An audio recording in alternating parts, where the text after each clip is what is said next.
Dead Redemption 2 was... Oh yeah, Red Dead Redemption 2's major flaw. Major flaw? Yo, what's up, Josh? How's it going, bro? Let's see what this dude got to say. Red Dead Redemption 2 was one of the best games that I played in the last decade. It's a beautifully crafted game with so much detail and so much amazing story to be told. I mean, you can go into the game and you can find something like this. That's how detailed Rockstar's games are. They can put a fucking brook in their game. I mean, you could literally just go on Red Dead 2 and you can find something like this. You can find a brook. Just woke up about to make breakfast. Hot Pocket. Walk around the map. Hot There's Pocket. gotta be one of them. That's how detailed the Rockstar games are. Dude. That's how much they care about making a really good game that brings the player in. I mean, they care about the game, but they don't really care about the people making the game. Huh? So, there's that. There's a lot of care that went into making Red Dead Redemption 2. Whether it was the graphics, the map, how it looks. Oh, is liberal lefty gonna be upset that they're making their workers work 80-hour work weeks? Pfft, stupid liberal. The feeling you get when you play it. But I don't think it's a perfect game. There's things that hold it back, and I think people can agree with me on that. So yeah, they obviously put a lot of detail, a lot of love into Did bro's camera fall? Is that why you had to grab it there? making Red Dead Redemption 2. But Oh, well, breakfast Hot Pocket? It's bacon, egg, and cheese. It's fire. Yo, I gotta go make food after this video. I also have to pee, dude. Might have to get some caffeine, too. I got a whole case of Red Bull left. Shit, dude, we gonna turn up. there's stuff that holds it back. There was a moment when I'm playing the game where I just went, is this really working? Is this maybe flawed? Is this part maybe flawed? Oh? And you might be wondering what that part is. Yeah. That's what this video is about. So Oh. I don't want to twiddle my wiener anymore. Dude, this video is from a 500 sub YouTube channel with 3,000 views. If I go, hey Limburg, have you seen Red Dead Redemption 2's major flaw? And he's gonna go by Spencer G Show or G Show. I'm gonna go, damn, bro, there's no way. This dude knows every Red Dead Redemption essay video on the internet. Let's just get right into it. I think the best way to start off is Anyway, sorry YouTube frogs that don't know who the flip Limburg is. Oh no, dude. No.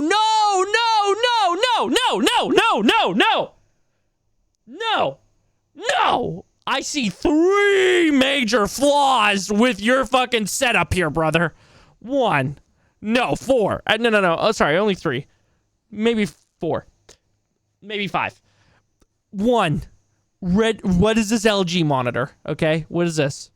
Actually, no, never mind. I'm sorry. I take it back. You're a casual video game enjoyer. You're a fucking dork. I'll take that back. My bad, man. 2, Seahawks flag. Okay, man. What's this? 3, LeBron James shirt. You know what? I can't hate on these, okay? It's not a strong stance. 4, is this a Route 21 cologne? And 5, you got the... Wait, is that a Corsair mouse? Okay, I'm sorry. I'll take it all back. You're awesome. You're clearly an artistic dude because you got a fucking piano and a guitar. I love it. Okay, let me say. I said mean things. Let me say nice things now. Okay. Again, the acoustic guitar. You seem like an artistic guy. Okay. Love the lava lamp. Okay. Spider-Man cup holder. Nice, dude. Bubbly water. Nice. You understand? Okay.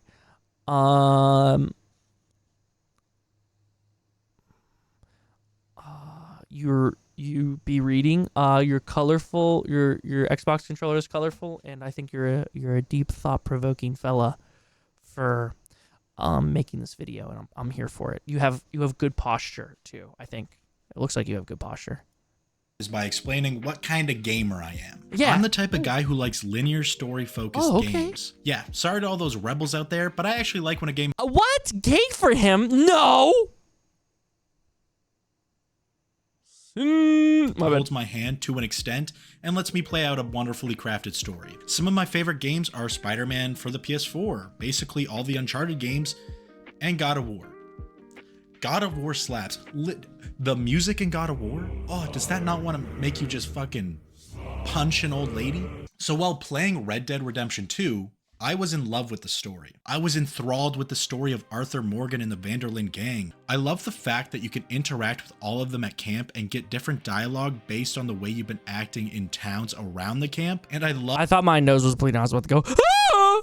You know, type shit. Love the relationships between every character in this game. It's a really awesome game. Totally. It's my kind of narrative focused game that I love. I don't mind it. It's fun and I love it. I love games with stories. They're the best. And despite the fact that the story is awesome, there's actually one part of it that I don't like, guys. Okay, No. whoa. No. Whoa. Boo! Get Don't the tomatoes out. crucify me. Get the tomatoes out. Get the cross ready. Get the nails ready. Get the nails ready. Please. Please, bad bitches out there. Please don't hurt me. Please, I'm so vulnerable. Please. Oh. Okay. Wait. Okay. He's kind of cooking. Please don't. Please. Ooh, please don't degrade me and pee in my mouth. Ooh, no, don't do that. Don't. Oh my goodness, please. Please. Oh my goodness. For those who've never played Red Dead Redemption 2, let me give you a little breakdown. Red Dead Redemption 2 follows a character. He's gonna bust it down for us. Sorry, dude. Fucking 13 hours into the stream. Fucking feeling a little goofy. Got my hot pocket. My man. Character called Arthur Morgan. Arthur here was brought in by Dutch and Hosea, who are the leaders of the Vanderlyn gang, when he was super young. It seems pretty obvious that Dutch and Hosea are supposed to... Super young? Is that the superhero that Drake loves?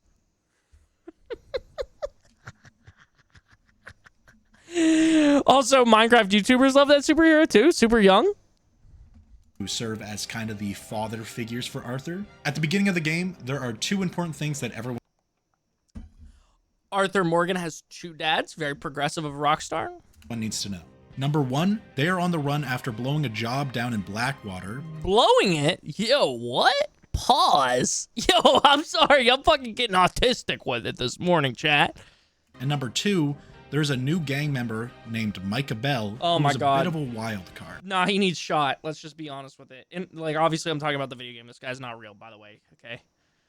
Throughout the game, it kind of seems that Micah is supposed to serve as like the devil on one side of Dutch's shoulder, giving him all the bad advice, telling him all the shitty things he should do, while Hosea is trying to be the angel on the other shoulder, trying to lead him in the right direction. Hosea is smart and knows how to survive, and more importantly, he cares deeply for everyone in the gang. Micah, on the other hand, is someone who knows how to get money. The problem is that he doesn't really care about anyone in this gang except himself. After Hosea dies...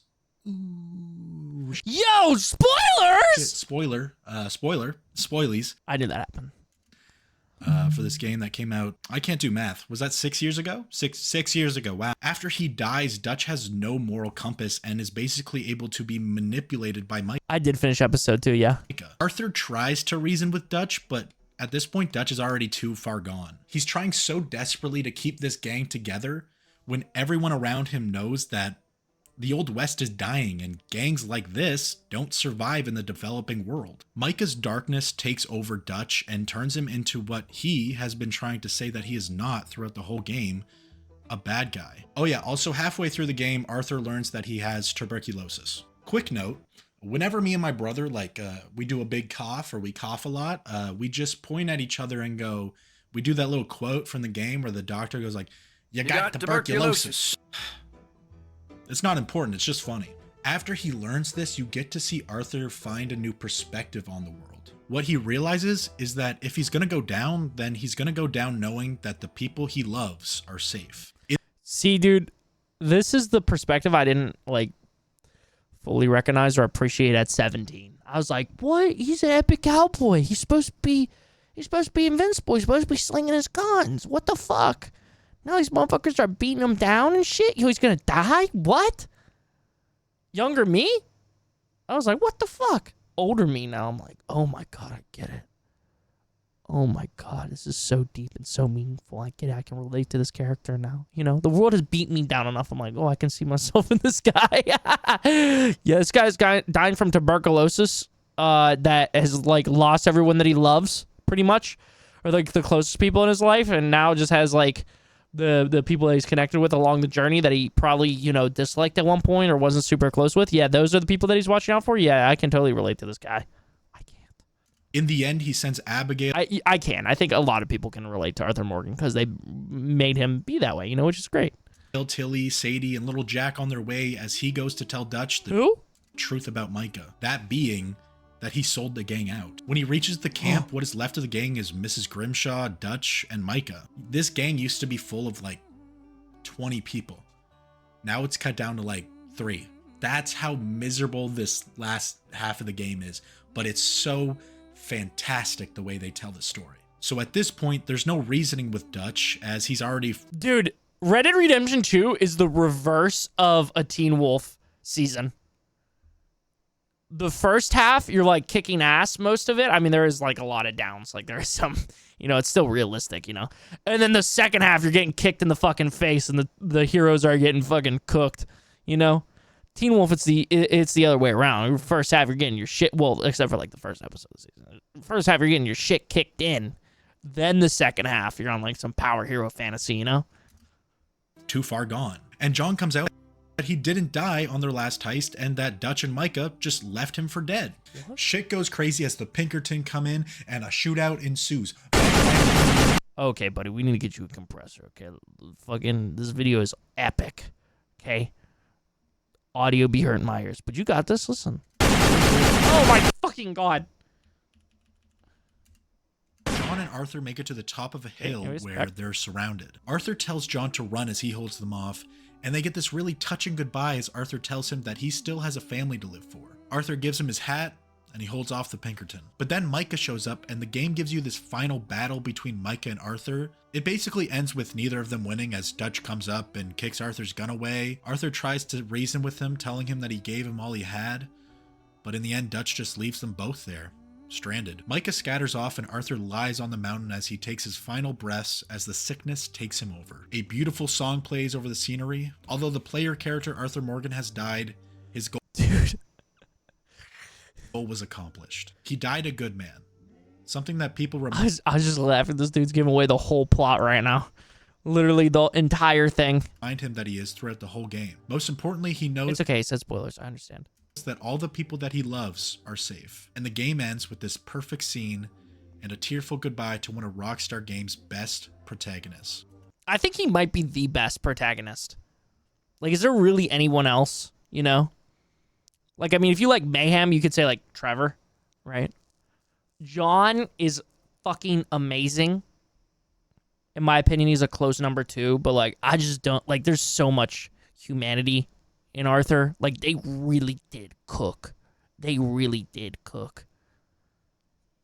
Oh, by the way, thinking back to what I said in this video, I do, by the way, fuck Rockstar if they're actually making their employees work like 80 to 100-hour weeks or whatever misconduct. They should treat their workers better, by the way. Just want to say that in case anybody didn't realize I was joking in the beginning. Or so I thought. It turns out there's an epilogue where you just play as John. Oh, hey, chat, by the way, big spoilers. Even more spoilers. The epilogue is like set 8 years after. Jimmy Hopkins is Rockstar's best protagonist. Is that, wait, where's Jimmy Hopkins? And see, I should really play the old GTAs before I crown somebody the best, protagonist.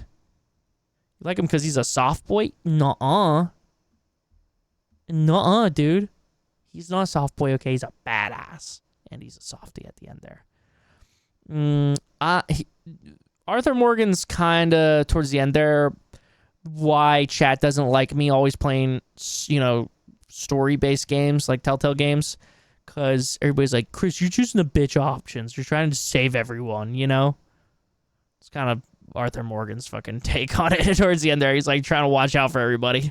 This specific event, and it's about John, Abigail, and Jack. Basically the Marston family. When we got to this point, I really thought that this was just going to be like one really short mission where we just, go kill Micah. Because that's all I had to do. That's all that was left. Yeah. But I was wrong. What? That was not the case. The epilogue, guys, is 6 to 8 hours long. And for the most part, I kind of hated it. Don't get me wrong, there are really great moments in this epilogue. Like when See, I'm going to have to play the whole thing. 17-year-old me couldn't deal with watching fucking Arthur die slowly. I literally couldn't complete it. I had to watch the ending on YouTube. No more compass when it comes to Telltale The Walking Dead. It's always in Kenny We Trust. I mean, that's fair. That's fair. But The Wolf Among Us, like, chat was fucking like, Chris, come on, stand on business. I was like, no, we can't do that. We have to, we have to be merciful. They're like, Chris, what the fuck? When you meet up with Uncle again, or when you meet up with Charles again, which, like, Charles is probably the second best character in this whole game. So I love that. I love that guy. Love those moments. Great moments in this epilogue. See, there are really great moments, but does it need to be 6 hours long? I don't think so. 6 hours. I'm gonna be honest, this just makes me want to play Red Dead 2 even more because I love John Marston. There are so many other things you could be doing in 6 hours. I could be doing my homework. I could be fumbling all the baddies like I usually do. I mean, I could be putting out that fire that I started at the orphanage in 6 hours. 6 hours for an epilogue, to me, is just kind of crazy. In a book, a epilogue... I mean, they are rock stars, so...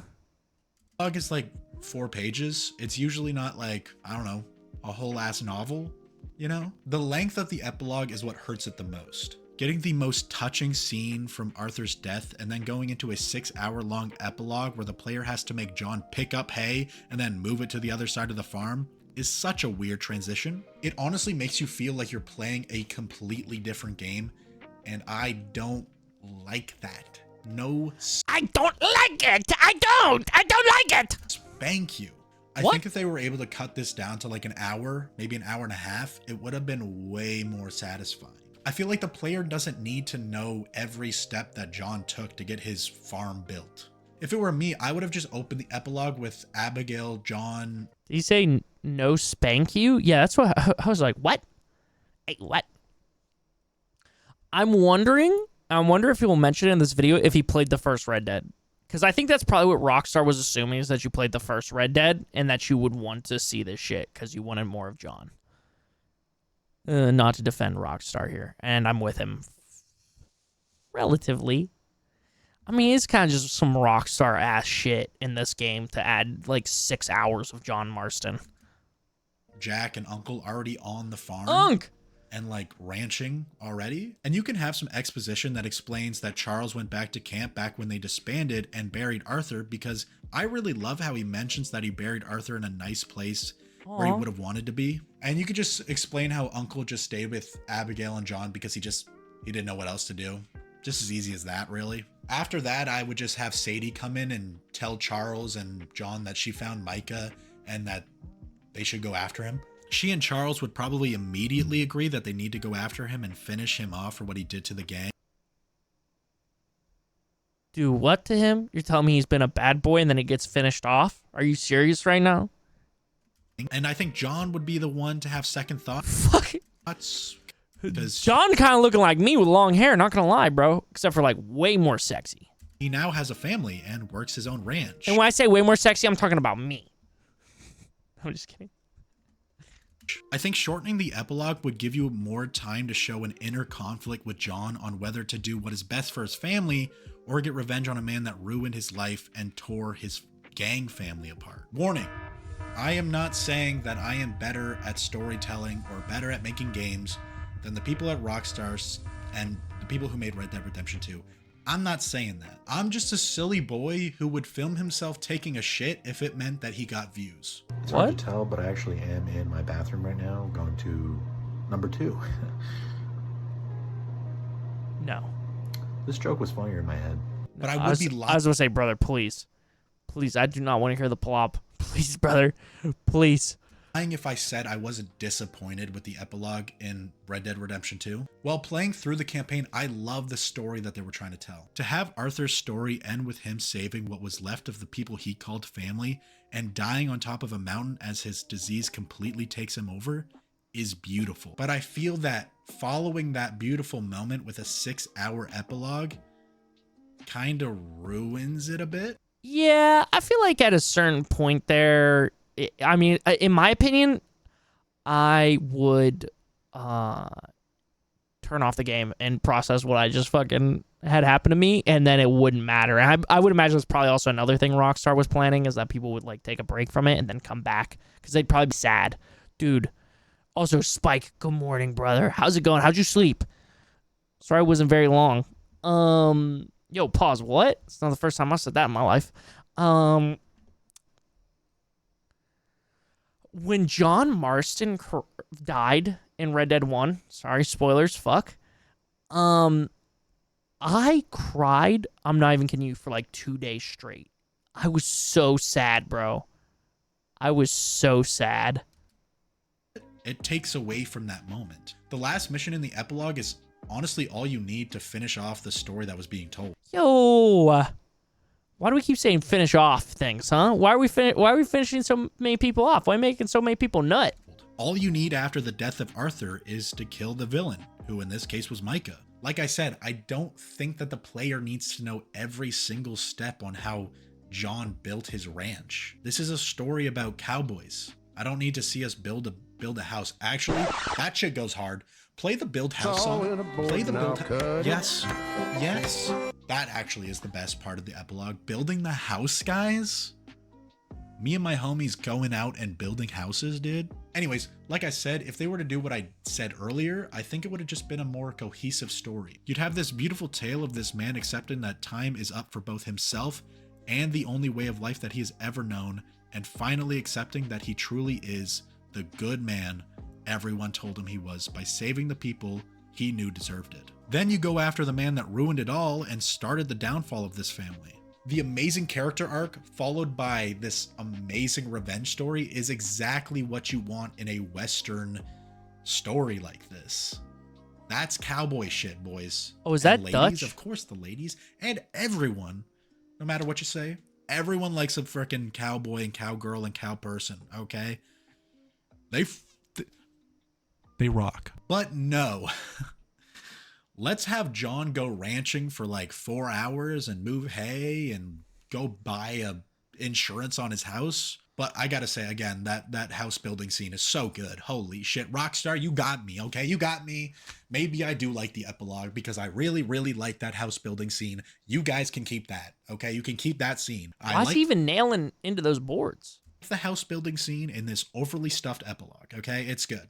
It's good. Maybe I'm just like overreacting, but Pretty good man was watching some TikTok and seen Falling in Reverse had to stop in the middle of their song like 3 times because the pyrotechnics were too intense and they got actual burns. Jesus Christ. I think the epilogue is a just big slap in the face to the entire campaign that we just played. It makes Arthur's death seem a little less meaningful. Like I said, just cut it down to that one mission. Just that one mission, and it would have been better. To me personally. Listen, I still love Red Dead Redemption 2. It's got great music, it's got great graphics, it's got a really great story. But again, it just feels like the epilogue pulls away from the story that the developers were trying to tell us. That's it. I just think it's a great game. I love the game. One of my favorites of all time. But if it wasn't for that epilogue, I'm gonna ask Oldenburg about this later when we're playing Valorant or some shit. I'm gonna be like, hey, yeah, the epilogue of Red Dead 2 really ruined it, huh? He's gonna be like, fucking. He's gonna be like, fucking yourself, Chris, yourself. I'm gonna be like, what? if that epilogue was just a little bit shorter, it would have been probably my favorite game of all time. I would be, seriously, it's a beautiful game. But yeah, that's it. I loved Red Dead Redemption 2 until I played that epilogue. That is the video, guys. I hope you guys liked listening to me talk about video games. It's been sick. I love video games. I'm a bit of a gamer myself. Now I gotta go on a little rant, okay? Part of the reason that I wanted to maybe stop doing this was because I just feel like I haven't done anything. I'm 23 and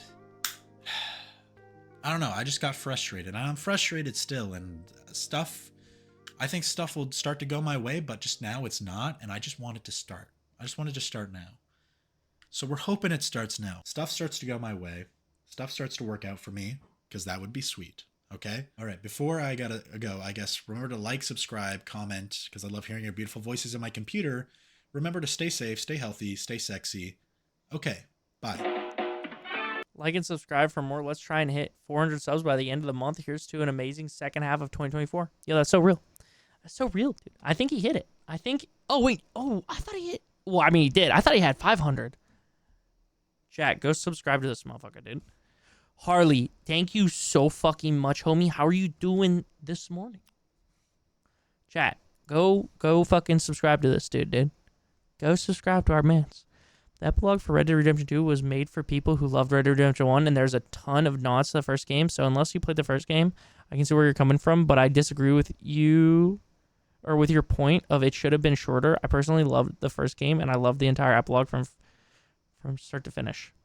I love the epilogue personally, but there are reasons it was long. It was as long as it was. Sorry, Red Dead Redemption 1 also had an epilogue that let you continue exploring the world after it ended, but that was very short and didn't really feel worth it. I do agree with that. On top of making the epilogue better than the one in the first game, they also had to set up the plot to bridge the gap between the two games. John's trying to put his past behind him, making Arthur's sacrifice matter, but we see him dragged back into the violence again and again. His family leaves him, and this drives him to build his ranch for his family, who come back just to see him dragged back into violence again for the sake of revenge. You could condense all that into a single mission, but you run into the same problem for the first game, or the first game had, where it worked, or it would feel rushed and kind of hollow. Yeah, I do agree with that one. Red Dead Redemption 2 epilogue was the sunshine after the storm. At the same time, it was the calm before the storm. Arthur sacrificed himself so John and Abigail could get that. It is slow paced, wholesome, and frustrating at times, because that is what it's like to live. But right after Red Dead Redemption 1, we got snatched into the sad reality of John's decisions. Yeah. Dude, Josh got gifted Red Dead Redemption 2, and bro has never played it. I sent an interesting looking vid in the Discord. Bet, bro. Big bet. He's going to be like, Christian, you do not understand the beauty of a game as a whole. You will never be smart enough to grasp the concept of a great game. Oh, Limburg? Dude, that would be some shit he would hit me with if I was getting his ass annoyed. How many games did you get gifted? A lot, but also you got gifted a masterpiece. Actually, Josh, I have no room to talk. Somebody gifted me God of War, and I still haven't played it. I have no room to talk.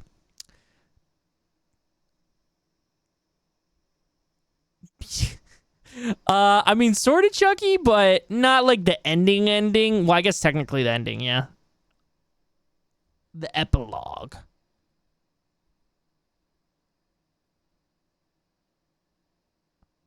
Yes. Spike said it perfectly, bro. I actually love the epilogue. It literally showed the start of John trying to start a new life and trying to actually be a good guy, and explains how John got to where he... Yes. Do you have to play the epilogue? No. You don't really have to do anything in the game. I mean, you know, I would say get to a certain point, because that's where you unlock everything. But like once you're like probably like a quarter of the way through Red Dead Redemption 2, you don't really have to do anything again, if I remember correctly.